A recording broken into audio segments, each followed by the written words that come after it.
Please please please please please माननीय सदस्य, please Guru Nanak ji please के माननीय चित्र में भी सदस्य, हम इनको इस तरीके से पूछते हैं, आप इस तरीके से टेबल पे मत रखो। सर कहाँ रखूं सर? तरीका ठीक सर कहाँ नहीं रखूं? है। यहाँ रख दूं सर? आप यहाँ मत यहाँ रख रखो। देता हूँ सर।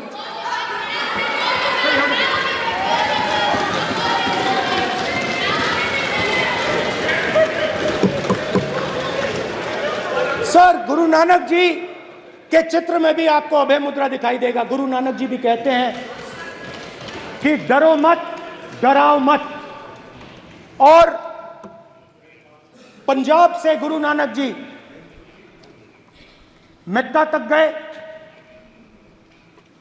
थाईलैंड तक गए, अफगानिस्तान गए, श्रीलंका गए, किसी से हिंसा नहीं की, अहिंसा की बात की, सत्य की बात की, और किसी को उन्होंने अपनी जिंदगी में नहीं डराया। उसके बाद जीसस क्राइस्ट की इमेज देखिए, उसमें भी आपको अभय मुद्रा दिखाई देगा। जीसस क्राइस्ट की इमेज में भी अभय मुद्रा, डरो मत, डराओ मत। और जीसस क्राइस्ट ने कहा कि अगर आपको कोई थप्पड़ मारता है तो दूसरा गाल दिखा दो। उसके बाद बुद्ध भगवान, अभय मुद्रा,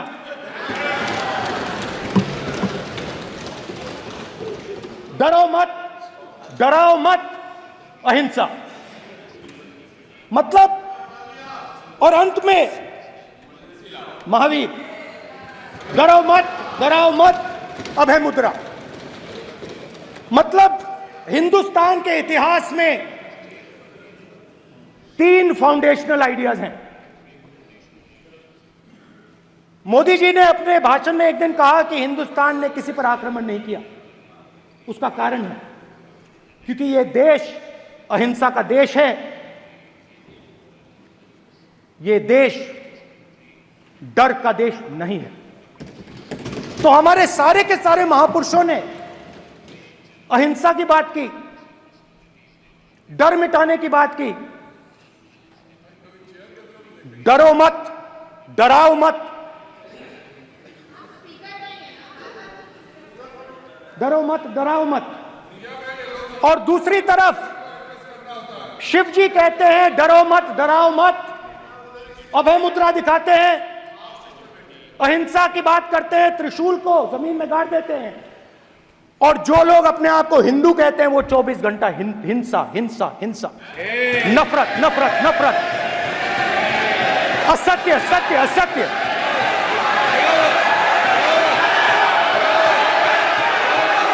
आप हिंदू हो ही नहीं।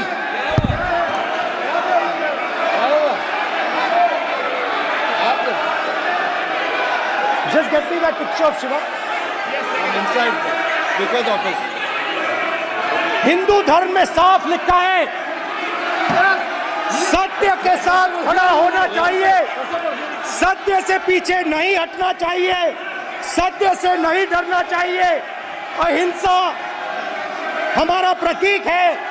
अभय मुद्रा ऐसे कीजिए, ऐसे कीजिए, अभय मुद्रा।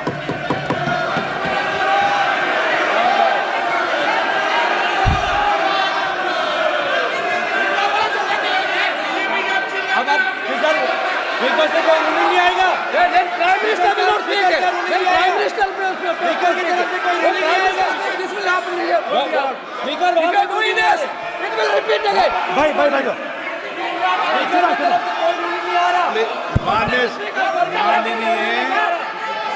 ये आप बात समझिए, आप बात समझिए। ये इसलिए चिल्ला रहे हैं क्योंकि तीर जाके दिल में लगा है, दिल में जाके तीर लगा है, इसलिए ये चिल्ला रहे हैं। देखो चुप हो गए, देखिए स्पीकर साहब चुप हो गए सब।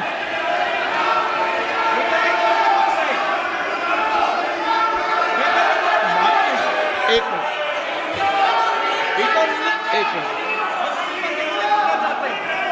माननीय आप प्रतिपक्ष के नेता हैं, किसी की भावनाओं को ठेस नहीं पहुंचे। सर मुझे चर्चा बोलने में दीजिए। ध्यान रखना चाहिए। ये जो ये विषय बहुत गंभीर है। पूरे हिंदू समाज को हिंसक कहना ये गंभीर विषय है। बीजेपी को आपको नहीं नहीं नहीं नहीं नहीं नहीं, नरेंद्र मोदी जी पूरा हिंदू समाज नहीं है, बीजेपी पूरा हिंदू समाज नहीं है, आरएसएस पूरा हिंदू समाज नहीं है।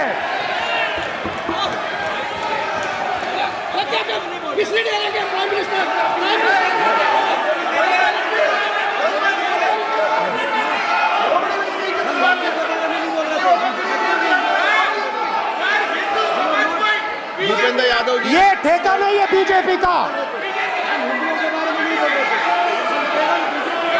भूपेंद्र यादव जी, माननीय अध्यक्ष जी, शोर शराबा कर इतने बड़े वाकया को छिपाया नहीं जा सकता। विपक्ष के नेताजी ने कैटेगोरिकली कहा है कि जो अपने आप को हिंदू कहते हैं वो हिंसा करते हैं। मैं फिर से रिपीट करना चाहता हूं, उनका वाक्य था जो अपने आप को हिंदू कहते हैं वो हिंसा की बात करते हैं, हिंसा करते हैं। मान्यवर, इस देश में शायद इनको मालूम नहीं है, करोड़ों लोग अपने आप को गर्व से हिंदू कहते हैं, गर्व से हिंदू कहते हैं। क्या वो सभी लोग हिंसा की बात करते हैं, हिंसा करते हैं? हिंसा की भावना को किसी धर्म के साथ जोड़ना और इस सदन में और संवैधानिक पद पर बैठे हुए व्यक्ति ने, मैं मानता हूं मान्यवर, उन्होंने इसकी माफी मांगनी चाहिए। मान्यवर, मैं उनको एक गुजारिश भी करना चाहता हूं कि इस्लाम में अभय मुद्रा, इस पर इस्लाम के विद्वानों का मत एक बार वो ले ले। गुरु नानक साहब की अभय मुद्रा पर एसजीपीसी का मत वो ले ले। और मान्यवर, अभय की बात तो इनको करने का कोई अधिकार नहीं है। आपातकाल में पूरे देश को इन्होंने भयभीत करा, लाखों लोगों को जेल में डाला। और आतंक, वैचारिक आतंक अगर कभी था, वैचारिक आतंक कभी था तो आपातकाल के वक्त था। और मान्यवर, दिल्ली में दिन दहाड़े हजारों सिख भाइयों का कत्लेआम उनके शासन में हुआ। आज वो भय की बात कर रहे हैं। मान्यवर, मेरा आपसे आग्रह है कि श्री राहुल गांधी, नेता प्रतिपक्ष, पहला भाषण होने के बावजूद माफी मांगनी चाहिए, न केवल सदन, पूरे देश की माफी मांगनी चाहिए। अगर आप शिव जी को देखें तो उनकी इमेज से आपको पता लगता है कि हिंदू डर नहीं फैला सकता, हिंदू हिंसा नहीं फैला सकता, हिंदू नफरत नहीं फैला सकता। और बीजेपी 24 घंटा नफरत, हिंसा, नफरत, हिंसा, नफरत, हिंसा। स्पीकर सर,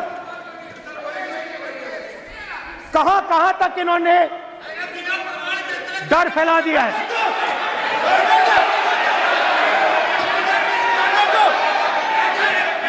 प्लीज सर, कहां तक इन लोगों ने डर फैला दिया? मैं आपको अयोध्या से शुरू करता हूं। सर नमस्कार। शाबाश।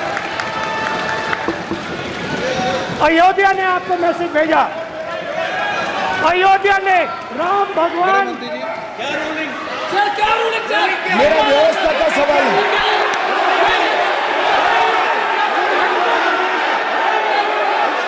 इस सदन के नियमों की पुस्तिका, इससे कुछ सदस्यों को क्या मुक्ति दे दी गई है? आपके गाइडेंस के बाद भी बार बार तस्वीर बताना, पूरे बीजेपी को हिंसा कर रही है ऐसे कहना, खड़े होकर एक दूसरे के बीच में हस्तधून करना, सारे नियम इनको लागू नहीं होते हैं। नियम मालूम नहीं है तो ट्यूशन रख ले साहब। सदन इस तरह से नहीं चल सकता है। ये सदन, मेरा आपसे आग्रह है कि ये सदन ऑर्डर में रहना चाहिए, नियमों के अनुसार रहना चाहिए। ये हम सभी सदस्यों का आपसे विनंती है। स्पीकर सर, एक मिनट प्लीज। माननीय सदस्यगण, आप ही किताब राम बताएं। भगवान की तो जन्मभूमि ये ने अपेक्षा करता हूं कि अपन बीजेपी इसके नियम प्रक्रिया चले। नो, सब चले। नो, आपने बताया था नियम। नो,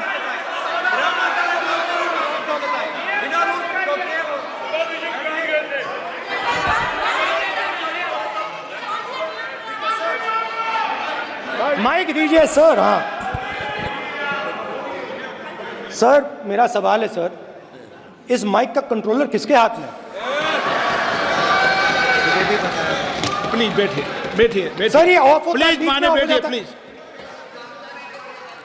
ये बार कई बार विषय उठ गई और बहुत गंभीर, और माननीय सदस्य, आप प्रतिपक्ष के नेता हैं, आप सदन के बाहर भी ये बात कहते हैं कि माइक बंद कर देते हैं।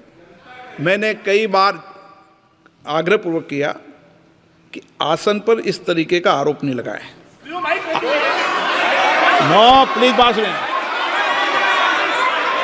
आसन पर सभी दल के, प्लीज, आसन पर सभी दल के लोग बैठते हैं और सभी दल के लोग सभापति तालिका पे हैं, और सब जानते हैं कि एक व्यवस्था होती है, जिस भी माननीय सदस्यों को आग्रह किया जाता है बोलने का वो बोला जाता है, और जिसको आग्रह नहीं किया जाता उसका माइक चालू नहीं होता। आप बोलने के लिए खड़े, आपका माइक कभी बंद नहीं हुआ, कभी बंद नहीं हुआ। आप अगर आसन में जो भी विराज रहे हैं वो अगर आपका नाम नहीं पुकारते हैं तब माइक चालू नहीं होता। ये व्यवस्था हमेशा इस सदन की रही है, पुराने में भी और नए में भी।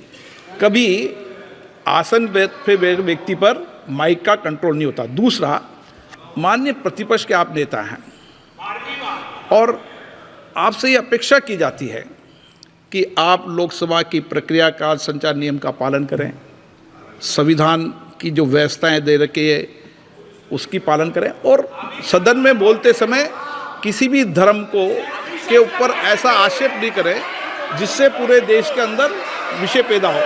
ये आपसे अपेक्षा की जाती है। सर, मैं बिल्कुल आपकी रिस्पेक्ट करता हूं स्पीकर सर, मगर मेरे भाषण के बीच में सच्चाई ये है कि माइक ऑफ हो जाता है। मैं क्या करूं, हो जाता है वो।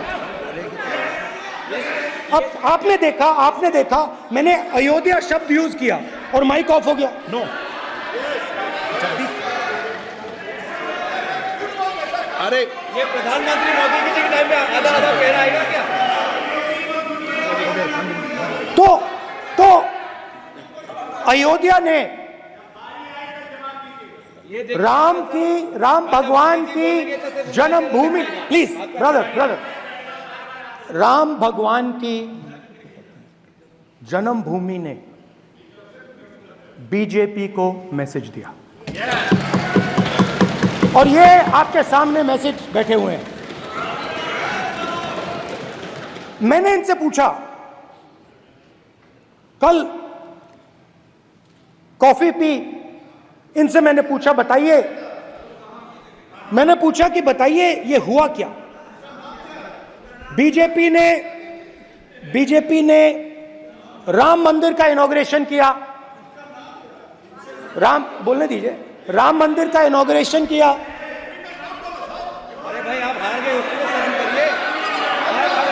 नाम बोलने की कोई जरूरत नहीं है, मैं भाषण दे रहा हूं, आप नहीं दे रहे हो। मुझे बोलना है जो बोलना है, मुझे नाम लेने की कोई जरूरत नहीं, मुझे जो बोलना है मैं बोलूंगा। तो अयोध्या ने मैसेज दिया और मैंने इनसे पूछा कि हुआ क्या, और इनका जवाब आया। मैंने उनसे पूछा कि आपको कब पता लगा कि आप अयोध्या में जीत रहे हो, और आपने कहा पहले दिन से मुझे पता था। सही बात। और मैंने कहा ये क्या हुआ, उन्होंने कहा राहुल जी अयोध्या में एयरपोर्ट बना, अयोध्या की जनता से जमीन छीनी गई और आज तक उन्हें मुआवजा नहीं मिला है। उन्होंने कहा, सही बात, उन्होंने कहा कि अयोध्या में जो भी छोटे छोटे दुकानदार थे, जो भी छोटी छोटी बिल्डिंग्स थी, उन सारों को तोड़कर गिरा दिया गया और उन लोगों को सड़क पर कर दिया गया। इन्होंने यह भी कहा कि अयोध्या के इनॉग्रेशन में अयोध्या की जनता को बहुत दुख हुआ, क्योंकि इनॉग्रेशन में अदानी जी थे, अंबानी जी थे, मगर अयोध्या का कोई नहीं था। और ये कारण था कि अयोध्या की जनता में, उनके दिल में नरेंद्र मोदी जी ने भय डाल दिया। उनकी जमीन ले ली, उनके घर गिरा दिए, और फिर अयोध्या के गरीब लोगों को, किसानों को, मजदूरों को मंदिर के इनॉग्रेशन तक नहीं जाने दिया। मंदिर के इनॉग्रेशन छोड़ो, उसके बाहर भी नहीं जाने दिया। और इसीलिए अयोध्या की जनता ने सही मैसेज भेजा। अच्छा, इन्होंने मुझे एक और बात बोली, 3 बार इन्होंने कहा कि 3 बार नरेंद्र मोदी ने टेस्ट किया, 2 बार क्या मैं अयोध्या से लड़ जाऊं, और सर्वेयर्स ने कहा अयोध्या में मत लड़ जाना, अयोध्या में मत लड़ जाना, अयोध्या की जनता हरा देगी। और इसीलिए प्रधानमंत्री वाराणसी गए और वहां बच के निकले।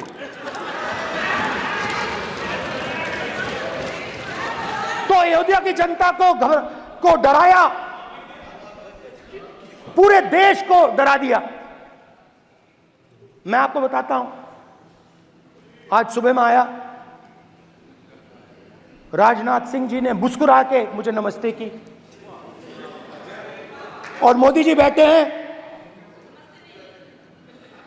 मुस्कुराहट नहीं, सीरियस,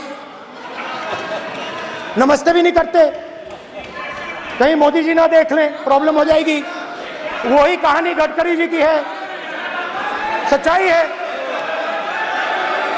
अरे भाई, अयोध्या की जनता को छोड़ो, ये तो बीजेपी वालों को डराते हैं।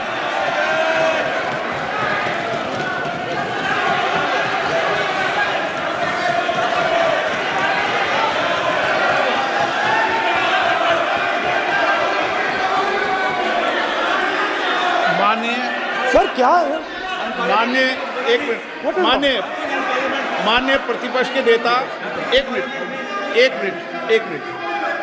माननीय प्रतिपक्ष के नेता, आप सदन के वरिष्ठ नेता हैं, मेरा आपसे आग्रह है कि राष्ट्रपति अभिभाषण पर डिबेट हो रही है, इसकी गरिमा, राष्ट्रपति अभिभाषण की गरिमा रखे ना। ये तो अपेक्षा आपसे सब करते हैं कि आप राष्ट्रपति अभिभाषण पे बोले, नीतियां पे बोले, कार्यक्रमों में बोले। अब व्यक्तिगत रूप से